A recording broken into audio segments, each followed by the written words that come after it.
Ako si Daniel, di nyo kilala, pero ito ang nangyari sa araw ko. Magandang buhay! Pagkagising-gising ko pala, nagdiretso agad ako sa lababo at naghilamos at nag-toothbrush muna ako. Medyo nga nitong mga nakarang araw, medyo nai-stress talaga ako sa business namin, talaga namang napakahina. Sabi ko nga sa jowa ko, talaga namang pinagdadaanan yung mga ganyang bagay, lalo na pag February at napakatumal na talaga ng business. Lalabas lang din muna ako at bibili ng maiulam namin. Paglabas ko naman dito ay napakaraming itik dito na mga tulog sa ilalim ng motor ko.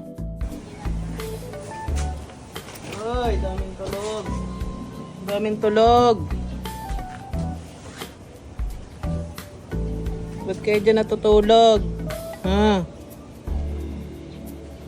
Napapansin ko lang din talaga tuwing umaga dyan sila natutulog, siguro yung nalalamigan.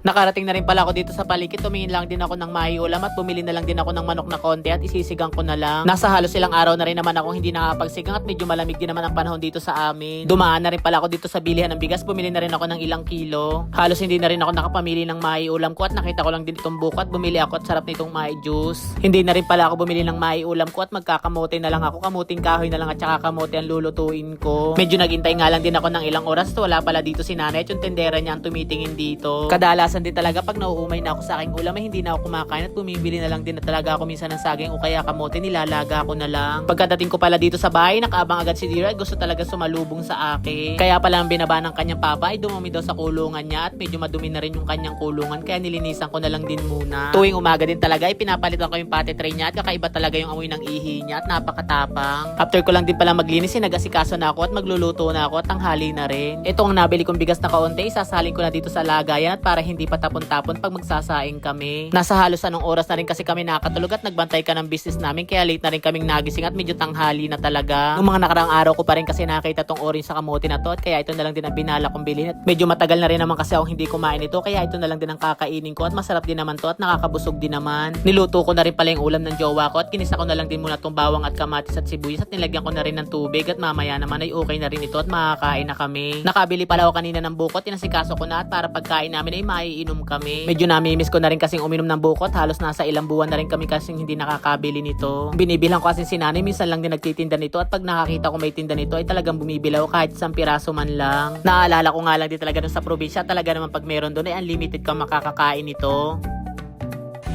Okay na to. Medyo okay na rin pala yung niluto kong ulam sa jowa ko at medyo malambot na rin yung manok at binalatan ko lang tong kamuting kahoy ko at lalagayin ko na rin. Pinauna ko na rin palang palambutin yung kamote at medyo matigas din kasi yun at ilalagay ko na lang dito sa may ibabaw para kahit paano hindi masyadong labog. Medyo hindi rin kasi ganun kagandahan tong kainin pag sobrang luto na kaya dapat hindi masyadong luto at yung tama lang. Pagkatapos din palang maluto ay nag-asikaso na ako at kumain na kami ng jowa ko. So yan guys, hanggang dito na lang. Thank you sa panonood. Bye-bye!